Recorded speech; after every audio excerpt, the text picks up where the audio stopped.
Hello everyone and welcome. Make a cup of your favorite drink and get comfortable because this is a wonderful time for news stories from Yellowcat. Send your own stories in the comments below and maybe they'll be in our new video. Managers of Reddit. What was the worst case of I demand to speak to the manager you've experienced? Part 4.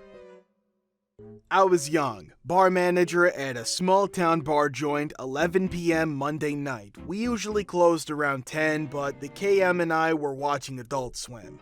Lady and her young tenant Mo's daughter guessing come in. Lady, I want a martini. Me, sure, vodka or gin, shaken or stirred. Sweet, dry, perfect, whatever you like. Lady, I said martini.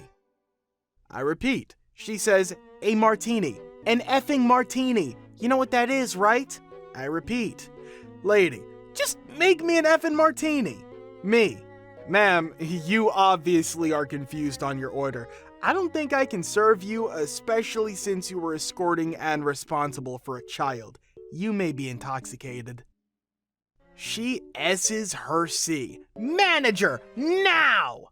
I literally do a slow-mo 360 and flip my head around. My bartender said some bee was giving him a bowl full of a spoon's worth of bee soup. What's up? She demanded my name, told me she was calling the governor and the press about it. I told her, tell the news people we don't serve a-holes here. My boss, owner, reviewed the tape and said it was the funniest thing he'd seen since Judge Judy aired. I was working as the cashier at a Fast Pass booth. This lady walks up to me and asks what the wait time is. From this point, 3.5 hours. Dear God, that's too long. How much is a Fast Pass? $45 per person. That's too much. There has to be some sort of discount. Are you military, active, or veteran? No? Then I can't help you, miss.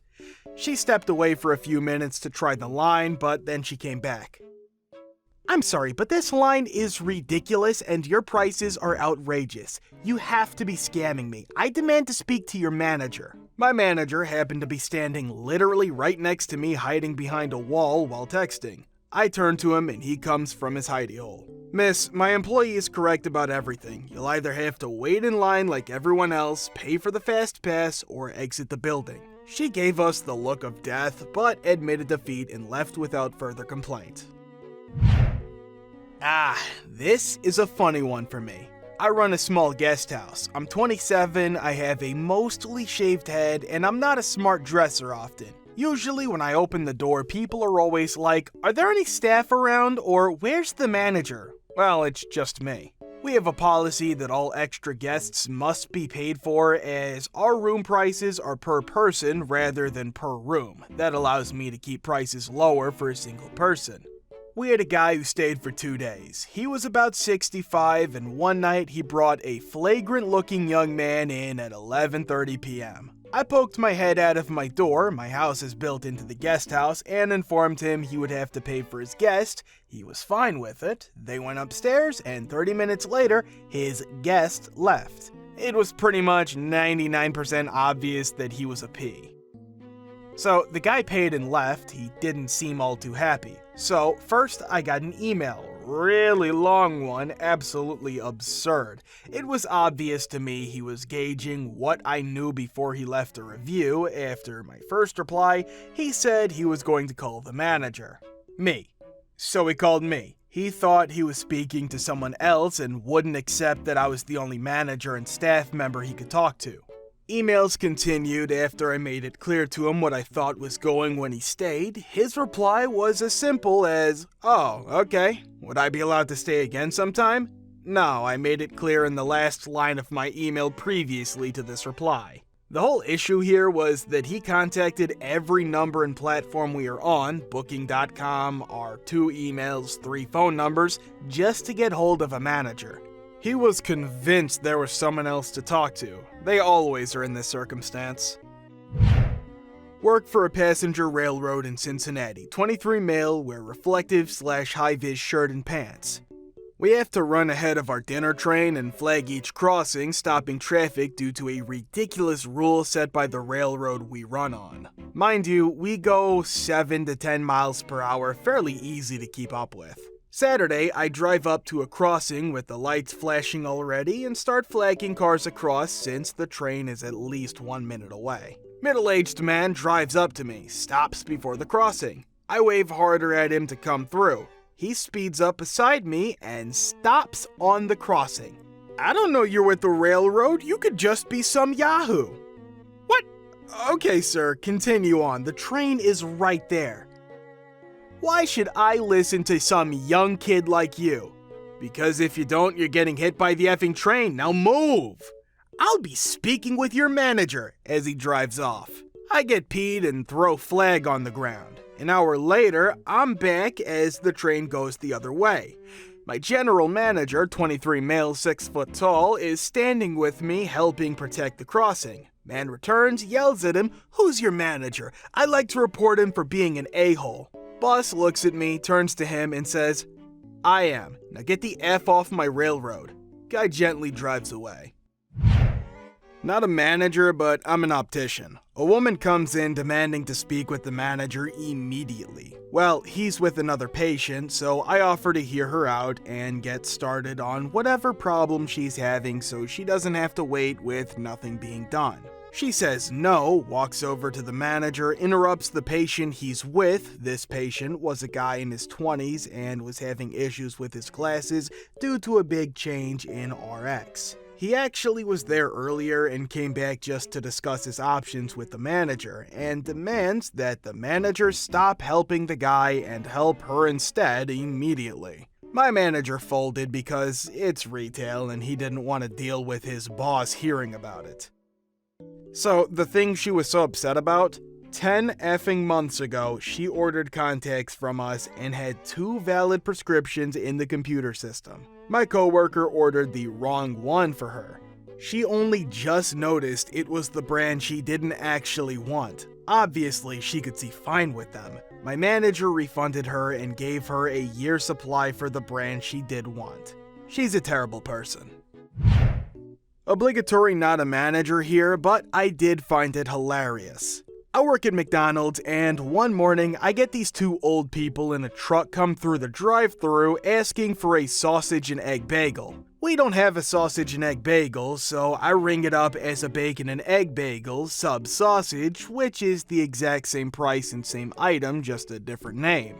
When they get to my window to pay back cash, they ask why I didn't ring it up as a sausage and egg bagel. I calmly explain that the sausage and egg bagel item does not exist, but I punched in the same sandwich for the same price with a different base. Naturally, they pull the "but that's what I always order" argument on me. I'm not having any of it, so I get it paid for. Then they went to the second window and proceeded to make the exact same complaint to my manager. What, was my accurate and truthful explanation not enough for you?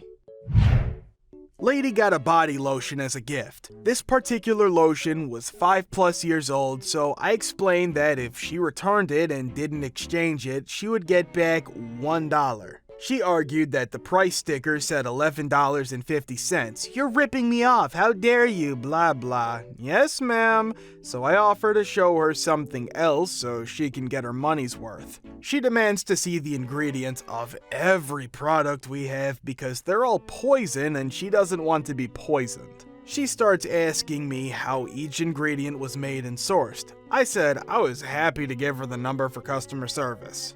She said she wanted something lavender because she heard from a magazine that lavender is relaxing and a stress reliever. I show her every lavender item we have, and she says she wants one that doesn't have poison in it. Finally convince her to get a lavender perfume to use on her linens.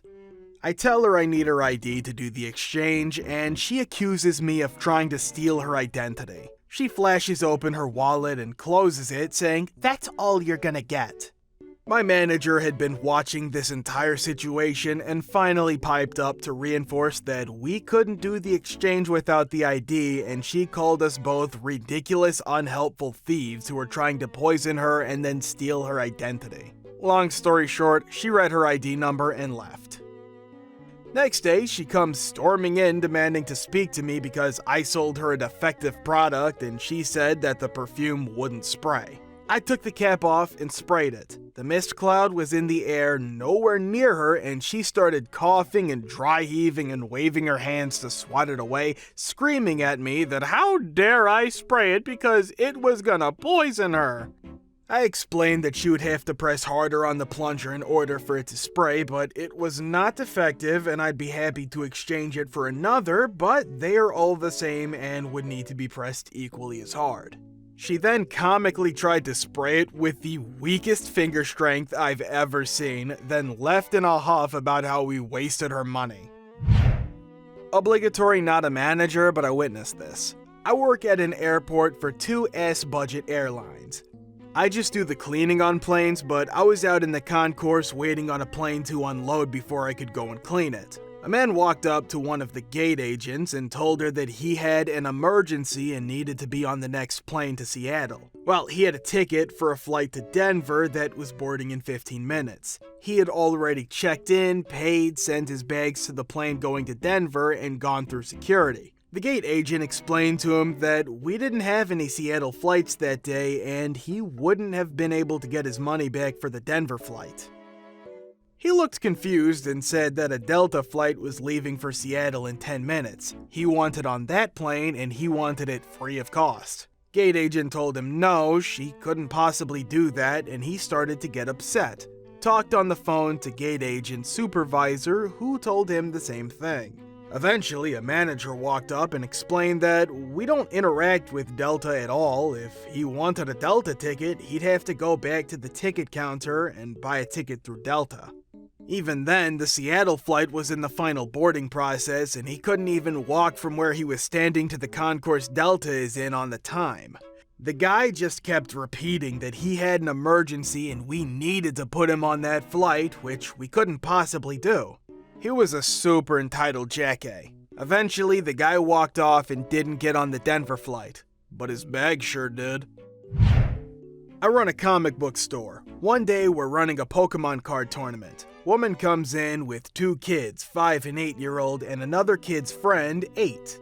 They show up, pay their entry fee. She then tells us that they've never played before. I'm sitting there like, okay, hard mode time. I can do this. I've got an hour to build 3 decks and teach them how to play. I've got this. 20 minutes goes by and I'm finally at the teaching stage. Everyone is having a great time. I turn to the youngest kid and ask him to read a card for me, and he says, I can't read.